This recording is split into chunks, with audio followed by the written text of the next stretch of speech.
এখানে 3.5 গজ কাপড় খুব সুন্দর করে এবং সমানভাবে ভালোভাবে আমি বিছিয়ে নিয়েছি। উপরের অংশ থেকে এই 48 ইঞ্চিতে একটি চিহ্ন করে নিয়েছি, আবার এখান থেকে এখানে 48 ইঞ্চি মানে দুইটি চিহ্ন করে নিয়েছি। আমি আসলে ওই অংশটিকে কাপড়ের ওই অংশটিকে ফোল্ডিং করে এই পর্যন্ত নিয়ে আসবো। প্রথম 48 ইঞ্চি কাপড়টিকে ভাঁজ করে আমি এখানে এই যে দ্বিতীয় 48 ইঞ্চিতে মিলিয়ে নিয়েছি। এখন এই বরাবর কেটে আলাদা করব।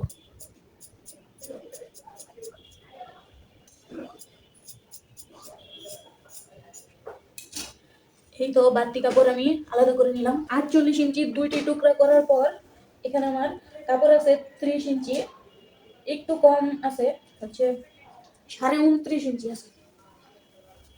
এই কাপড়টা সোজা করে কাটলে 29.5 ইঞ্চি থাকবে। এখান থেকে 24 ইঞ্চি হাতা আর এই বাকি কাপড়টা গলার কাপড় তৈরি করব। তো এটা আমি আপাতত আলাদা করে রাখছি। এই যে ফোল্ডিং করার যে পার্ট আছে, এই জয়েন্টের যে পার্ট, এটা তো পরবর্তীতে আমি কেটে দিব, কিন্তু এখানে যে জয়েন্টের পার্ট আছে আর এই দিকে আরেকটা, মানে এই দুই পাশে, এই পাশে খোলা পাশ আর এই পাশে জয়েন্ট, তো এখানে আমি 6 ইঞ্চিতে চিহ্ন করে নিব। এই তো 6 চিহ্ন করে নিলাম। এটা এই জয়েন্ট যেদিকে সেদিকে, আর এই দিকেও সেমভাবে এই 6 ইঞ্চিতে চিহ্ন করে নিয়েছি। এই হচ্ছে টোটাল কাপড়। এই অংশ আর ওই অংশ মিল করে আমি কাপড়টিকে ভাঁজ করব। তো যেহেতু এটা অনেক একটু বড় কাপড়, এই জন্য একবারে ক্যামেরাতে আসতেছে না, তো আমি দেখাচ্ছি একটা একটা করে। এই অংশটা ঠিক রেখে এদিকে দিব, আবার এখানের এই দাগের অংশটি ঠিক রেখে এদিকে দিব। কাপড়ের এই দুইটি মাথা ধরে এটা আর এটা ধরে কাপড়টিকে এভাবে ভালোভাবে বিছিয়ে নেব। এই তো এইভাবে আমি দুইটি পার্টকে একসাথে করে সুন্দরভাবে একই মাপে ভাঁজ করে নিয়েছি। এবার আমি দেখাচ্ছি মাপটা কত আসছে। যে ছোট অংশ আছে সেই ছোট অংশে মাপ হবে 6 ইঞ্চি, আর এই বড় অংশের মাপ হচ্ছে 13.5 ইঞ্চি। এই দিকেও সেম, ছোট অংশ হবে 6 ইঞ্চি আর এই বড় অংশ হবে 13.5 ইঞ্চি। তো এই যে কাপড়টিকে আমি এভাবে ভাঁজ করে নিয়েছি, এখন এই অংশ দিয়ে আমি কেটে নিব।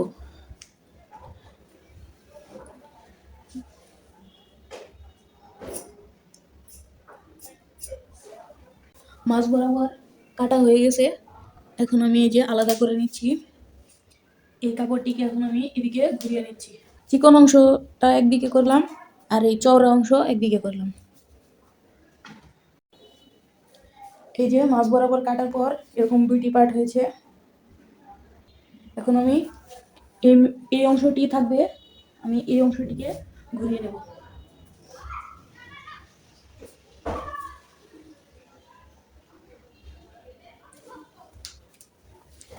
এই চিকন অংশ একদিকে আর ওই চওড়া অংশ একদিকে করলাম। এখন দুইটি অংশই সমান সমান করার জন্য, এটা তো সমানই আছে, জাস্ট এটা একটু সমান করব। এই জন্য দুইটি একসাথে করে, যদি কোথাও একটু কম বেশি হয় সেটা আমি সমান করে ভাবে সবগুলো অংশ একসাথে করব।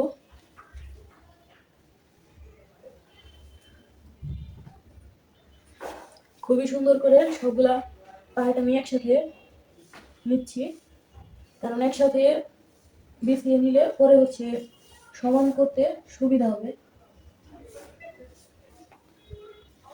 এই উপরের অংশ থেকে নিচের দিকে সমান করে গেছি, তো এখানে অসমান নেই, এই জন্য এই আগের যে পার্টটি ছিল জয়েন্ট, সেটার মাঝ বরাবর এখন কেটে দিব।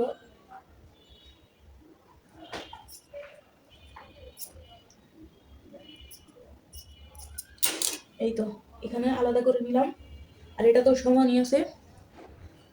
এখন এখান থেকে ওই নিচ পর্যন্ত একদম টোটাল 48 ইঞ্চি লম্বাটা মেপে নিব, নিয়ে যেখানে কম বেশি হবে সেটা হচ্ছে কেটে সমান করে দিব। তো আমি ফিতা ধরছি, এখান থেকে সোজা একটা মাপ হবে, আবার এখান থেকে সোজা একটা মাপ হবে। এই উপর থেকে এই নিচ পর্যন্ত এই মাপ কিন্তু ঠিক আছে, 48 ইঞ্চি। এখানে আমি দাগ দিয়ে নিলাম। আবারও ফিতা এখান থেকে এই নিচ পর্যন্ত ধরেছি, এখানেও কিন্তু একটু বেশি আছে, আমি দেখাচ্ছি।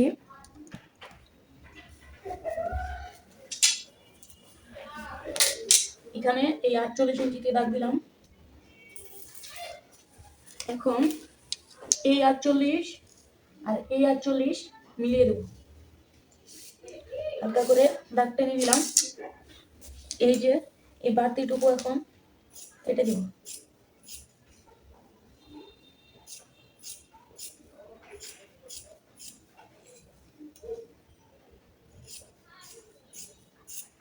এই তো হয়ে গেল। এখান থেকে এই যে একটা জয়েন্ট হলো, এটা হালকা করে এই যে কেটে দিলাম। এখন টোটাল লম্বা হবে 47 ইঞ্চি এই জামার। চাইলে এখনই মাপ দিয়ে এখানে 1 ইঞ্চি ভাঁজ করে নেওয়া যেতে পারে, আর তা না হলে টোটাল সমান করার পর সবগুলা পার্ট জয়েন দেওয়ার পর ভাঁজ করা যেতে পারে। তো আমি যখন সবগুলা পার্ট জয়েন দিব, তারপর পরিমাণ মতো এটা আমি ভাঁজ করে নিব। এটা একটা 6-7 জামা হবে। এখানে এই যে এই কাটা পার্ট আছে হলো 4টা, আর এখানে জয়েন্ট পার্ট আছে 2টা। তো এটার সাথে এই একটার 2 পাশে 2টা জয়েন হবে, আরেকটার 2 পাশে 2টা জয়েন হবে। হওয়ার পর বডি, এই অংশটাতে বডির অংশ হবে, আর নিচের অংশ থেকে তো নিচে একদম ঘেরের অংশ হবে। তো এটা জয়েন করার পর বাকিটা কাটতে হবে। জামা তৈরির জন্য যে 6টি অংশ কেটেছিলাম সেগুলো এখানে এই যে পার্ট বাই পার্ট জয়েন করেছি। এই এই এক পার্ট, এই এক পার্ট, আর এই যে আরেক পার্ট, 1 2 3, এখানে 3টা পার্ট, আর এখানে 3টা পার্ট আলাদা আলাদাভাবে একদম এই লম্বা লম্বি জোড়া দিয়ে নিয়েছি। চিকন অংশগুলো একদিকে এবং চওড়া অংশগুলো আরেকদিকে। দুইটি পার্টি এখন আলাদা আলাদাভাবে এভাবে ভাঁজ করে নিব সমান করে, তারপর একসাথে করে নিব। দুইটি পার্ট কামিজ যেভাবে কাটা হয় সেভাবেই এই যে ফোল্ডিং করে নিলাম। এই যে এই একটি অংশ এদিক থেকে এভাবে আমি ভাঁজ করে নিলাম। এরপর দুইটি অংশ একসাথে করে কামিজের মতো কেটে নিব। জোড়া দেওয়া দুইটি পার্টি এখানে একসাথে করে নিয়েছি। এখন কামিজের মতো কেটে নিব। এই যে এখানে সমানভাবেই দুইটি পার্ট একসাথে করে নিয়েছি। যেহেতু এই কাপড়টি একটু গ্রাউন্ড সিস্টেমে কাটা হয়েছে, এই জন্য এইদিকে একটু বাঁকা হয়ে গেছে। মানে বাঁকা বলতে মানে এই জয়েন্টের কারণে এই কাপড়টি এদিকে সোজা আসেনি। তো আমি কাটার সময় এই কাপড় একটু সমান করে নিব। এখান থেকে এখানে হবে গলা, তো আমি 2.5 ইঞ্চিতে দাগ দিলাম, আর এখানে দাগ দিলাম 7 ইঞ্চি। এদিক থেকে এই যে এদিকে আমি সোজা করে নিলাম 7 ইঞ্চি। এখান থেকে আমি এখন নিচের দিকে ফিতা ধরবো।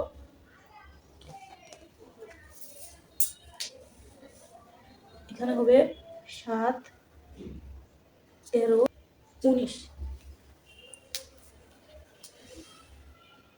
একবারে এই দাগটা দিয়ে নিলাম। এখানে হবে 20 ইঞ্চি চওড়া, বডির মাপ হবে 20 ইঞ্চি। 20 ইঞ্চিতে দাগ দিলাম, আর বাড়তি দাগ এখানে 19, তাহলে হবে 9.5। 9.5 দাগ দিলাম। এই যে 9.5, এখানে দাগ দিয়ে নিলাম 9.5। এখানে আবারও 20 না দিলেও আমরা এখানে 21 বা 22 দিতে পারি। আমি এই জায়গাটা একটু বাড়তি রাখলাম, 22 দিলাম। এই জায়গাটা একটু বাড়তি রাখলাম। প্রথমে তো এখানে এই কাঁধ অনুযায়ী সমান করে নিয়েছি। এটা যদি আমি নর্মালি এই কাপড়টা সমান হতো, মানে এখানে এই অনুযায়ী সমান হতো, তারপরেও কিন্তু কাঁধের দিকটা একটু কেটে দিতে হতো, যেহেতু এটা রাউন্ড জামা। তো এখানে এই বাড়তি অংশ কাটার ফলে আর নিচের দিকে কাটতে হবে না। তো যাই হোক, এখানে গলার অংশ আমি পরে করব। এই বগলের অংশটি আমি দাগ দিয়ে নিয়েছি। এখানে এখানে হচ্ছে 8.5 ইঞ্চি এই পর্যন্ত। আর এই যে দাগ দিয়েছিলাম 20, 7, 13, 19-এ 20, 19 আর হচ্ছে 22, তো এই দাগ অনুযায়ী আমি সেফগার্ড বসিয়ে দাগ দিয়ে নিয়েছি। এখন এইদিকে যেহেতু রাউন্ড জামা, এই জন্য ওই নিচের অংশ যতটুকু রাউন্ড করা গেছে আমি করে নিয়েছি। এটার চওড়া এসেছে 25 ইঞ্চি। তা আমি এই যে কোমরের অংশ 19 থেকে নিচের দিকে এখানে শুধু সেলাইয়ের জন্য 1/2 ইঞ্চি পরিমাণ বা 1 ইঞ্চি পরিমাণ কাপড় রেখে এখানে আমি দাগ দিয়ে নিব। এখন জাস্ট এখান থেকে, এত বড় স্কেল আমার কাছে নেই, এই জন্য আমি এখান থেকে হালকা করে দাগ দিয়ে নিচ্ছি।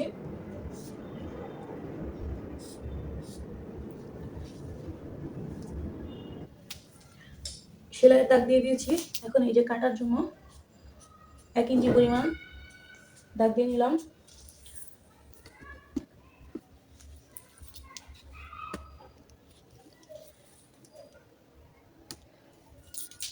আর এই নিচের দিকে চওড়া কেমন আসছে আমি দেখিয়ে দিচ্ছি। এই যে এখান থেকে এটা সেলাই দাগ, তো এখান থেকে এই যে 25 ইঞ্চি চওড়া হবে। তার মানে হবে এই একটি পার্টে হবে 50, আরেক পার্টে 50। মোটামুটি বেশ অনেক ঘের হয়ে গেছে। একটা বড় জামার জন্য এটা অনেক বড়, অনেক বেশি হয়ে গেছে। তো রাউন্ড জামাগুলো একটু ঘের না হলে সুন্দর লাগে না। এই যে দাগগুলো দিয়েছি, এখন সেই দাগ অনুযায়ী আমি কেটে নিচ্ছি।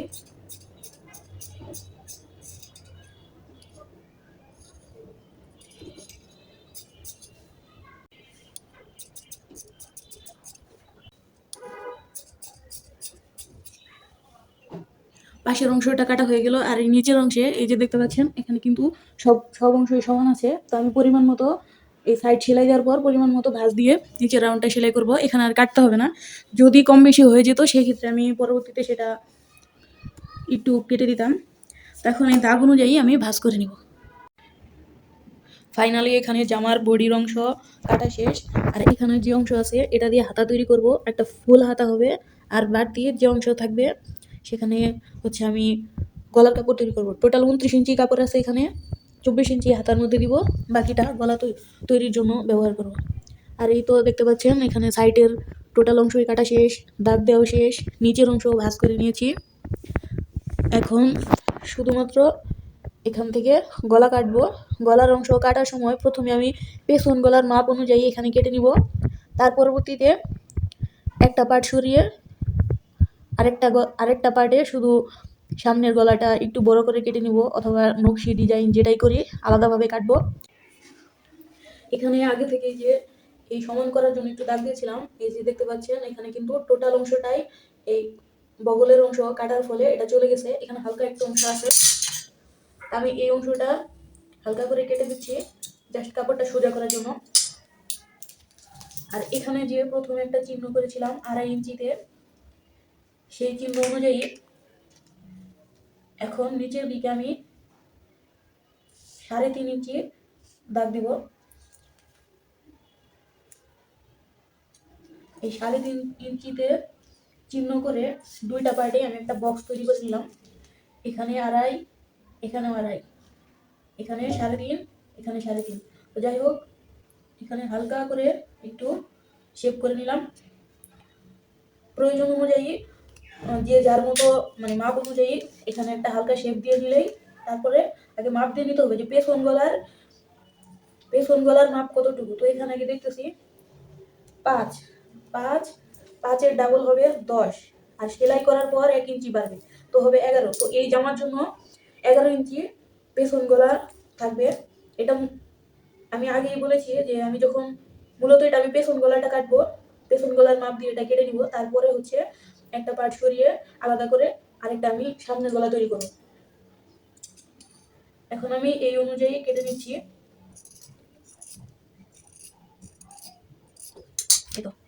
আর এই কাপড় আমাকে সংরক্ষণ করতে হবে, এটা দিয়ে আমি গলার পট্টির কাপড় তৈরি করব। এভাবে গলা কাটলে একটু সুন্দর হয় এবং এক সমান হয়। এই দুইটি পার্ট এখন আমি আলাদা করে নিচ্ছি। যে কোনো একটি পার্ট আমি সামনের অংশে সামনের অংশের জন্য রাখবো। এই পার্টটি আমি সরিয়ে নিলাম, আর এখানে একটি পার্ট রাখলাম যেটা হচ্ছে আমি সামনের অংশ মানে সামনের গলা তৈরি করব। সামনের গলার মাপ হবে 14 ইঞ্চি। তো এই অনুযায়ী আগের যে একটা বক্সের দাগ দিয়ে নিয়েছিলাম সেই দাগ অনুযায়ী নিচের দিকে 5 ইঞ্চি পর্যন্ত দাগ দিব। এই তো দাগ দিয়ে নিলাম। এখানেও গোল গলা হবে, সামনের অংশটিও হালকা করে এই যে দাগ দিলাম। আমি আবারও মাপ দিয়ে দিচ্ছি। 6.5, 6.5 হবে 13, 6.5 হবে 13, আর সেলাই করার পর 1 ইঞ্চি বেড়ে যাবে। তো এই দাগ অনুযায়ী আমি আবারও কেটে নিচ্ছি।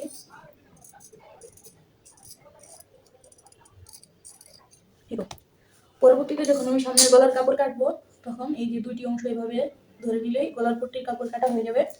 আর এই জামার সামনের পাটে একটু ফাড়া হবে, এখানে ফাড়া হবে 6 ইঞ্চি।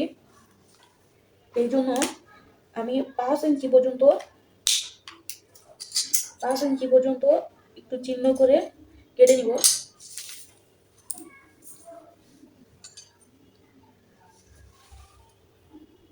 5 ইঞ্চি পর্যন্ত চিহ্ন করে এই যে কেটে নিলাম। ব্যাস, এই যে হয়ে গেল সামনের গলা। এই হচ্ছে সামনের গলা। এভাবে পট্টির কাপড় লাগিয়ে এই পর্যন্ত আসবো, এটা সামনের গলা হবে। এই তো এটা হচ্ছে সামনের গলা মানে সামনের পার্ট, গোল গলা সাথে একটু বুক ফাড়া, আর এদিকে আছে পেছন গলা। 3.5 গজ কাপড় থেকে 48 ইঞ্চি লম্বা বডির কাপড় কাটার পর এখানে আর অবশিষ্ট কাপড় আছে 30 ইঞ্চি। এই যে এটুকু সমান করলে 30 ইঞ্চি থাকে। তো এখান থেকেই আমি হাতা তৈরি করব এবং গলার কাপড় কাটবো। প্রথমে এই কাপড়টিকে ভালোভাবে সমান করে ভাঁজ করে নিয়ে এভাবে 4 ভাঁজ করে নিলাম। আর যে দিকটা একদম সমান ছিল সেই দিকটা হাতার মোহরার অংশ তৈরি করব। এই দিকে রেখেছি হাতের ডান দিকে। হাতার লম্বা হবে 23 ইঞ্চি। এই জন্য আমি এই 24 ইঞ্চিতে দাগ দিয়ে নিলাম। 24 ইঞ্চিতে একটু সমান করে করার জন্য আর কি হালকা একটু দাগ দিয়ে নিলাম। এখান থেকে হালকা করে দাগ দিয়ে নিচ্ছি।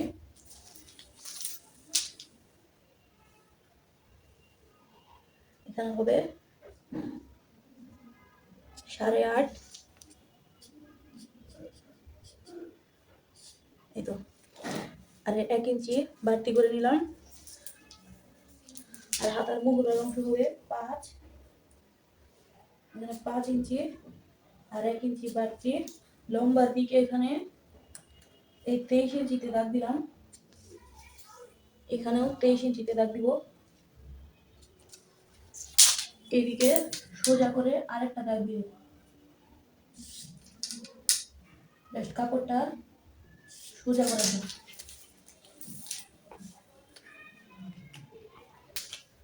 আর এদিক থেকে শেপ কাট দিয়ে হালকা করে একটু শেপ করে নিচ্ছি। এই স্কেলটা দিয়ে জাস্ট এইভাবে ধরে দুই পাশে দাগ দিয়ে নেব। ব্যাস, আমাদের হাতার দাগ দেওয়া হয়ে গেছে। এই মুহুরার অংশটি সমান করে নিলাম। এরপর এই উপরের অংশ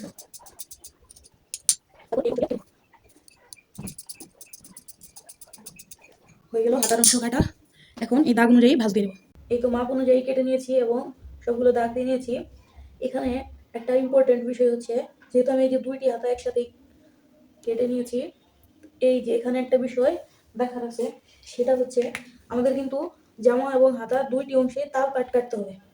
আমরা যখন মানে সেলাই করব তখন কাটলে দেখা যায় কম বেশি হয়ে যেতে পারে। এই জন্য আমরা এই কাজ করার সময়ই যখন হাতা কাটবো, হাতা কাটার পর জাস্ট এখানে কিন্তু দুইটি হাতা একসাথে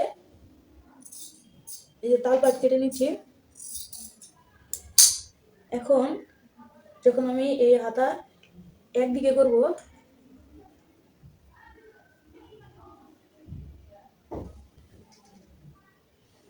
এই যে অটোমেটিক এখানে বোঝা যাবে কোনটা উল্টা আর কোনটা সোজা, বা কোনটা ডান হাত কোনটা বাম হাত, এখানে সহজেই বের করা যাবে। আমি যখন ভাঁজ করে নিলাম, এই যে এটা হবে আমার, এটা ডান হাতা আর এটা হবে বাম হাতা। এই যে সামনের অংশে তালপাট কাটা হয়ে যাবে, এটা হবে ডান হাতা, এটা বাম হাতা। তো জামার ক্ষেত্রেও সেম। জামা ফাইনালি সেলাই হওয়ার আগেই আমি দেখিয়ে দিচ্ছি এর ভিউটা কেমন হবে। যদিও আমি শুধু এই মাঝখানে জয়েন্টগুলো সেলাই করে নিয়েছি, কিন্তু এই সাইডগুলা মানে টোটালি সেলাই করা হয়নি, মানে এখনো কিচ্ছু সেলাই করা হয়নি। তো এখানে হচ্ছে বডির অংশ, সাথে আছে এই যে দুইটি হাতা, আর এই দিকে যে টুকরা কাপড়গুলো দেখা যাচ্ছে এটা দিয়ে এই সামনের এই দুইটা অংশ দিয়ে সামনের গলা এবং পেছন গলার পট্টির কাপড় এবং বুকের মধ্যে যে ফাড়া দিয়েছি সেটার কাপড় এবং হাতার মুহুরার অংশে যে টিপ বুতাম লাগাবো সেখানে একটা বর্ডার সিস্টেম করব, সেই অংশটা তৈরি হবে এই দুইটি অংশ দিয়ে। এখানে বেশ টুকরা টুকরা কাপড়, এই জন্য আমি হচ্ছে এখন গলার কাপড় কাটতে পারলাম না। এগুলাকে আগে জয়েন্ট দিয়ে বড় করতে হবে, তারপর আমি এই মাপ দিয়ে গলার কাপড় কেটে নিব। তো 3.5 গজ কাপড় দিয়ে একজন বড় মানুষের জামা তৈরি করতে কিন্তু বাড়তি কিচ্ছু কাপড় থাকে না। এই তো এই পর্যন্ত যা দেখা যাচ্ছে টোটালি হচ্ছে একটা জামার অংশ, এখানে থেকে তো আর কিছু বের হওয়ার মতো নাই। আর এখানে যে টুকরাটা আছে এই দুইটা দিয়ে সামনের গলা, পেছন গলা, বুকের বর্ডার এবং হাতার বর্ডার দিতে হবে। ফাইনালি জামা রেডি। এই তো এখানে ফুল আউটফিট চলে আসছে। একটা জামা কাটিং সেলাই সব একবারে ভিডিও করলে ভিডিওগুলো অনেক বড় হয়, এই জন্য অফ ক্যামেরায় সেলাই শেষ করেছি। তো যারা আসলে জামা কাপড় তৈরি করতে পারেন বা পারেন না, আসলে জামা কাপড় তৈরি করার ক্ষেত্রে হচ্ছে যে কাপড় কাটাটাই মেন বিষয়। তো মাপজোক অনুযায়ী কাপড় কাটতে পারলে তাহলে সেলাইটা খুব বেশি কঠিন হয় না। এই যে এইদিকে আমি বোতাম দিয়ে দিয়েছি, বুকে দুইটা বোতাম, আর এই যে গলা, এই তো হাতা।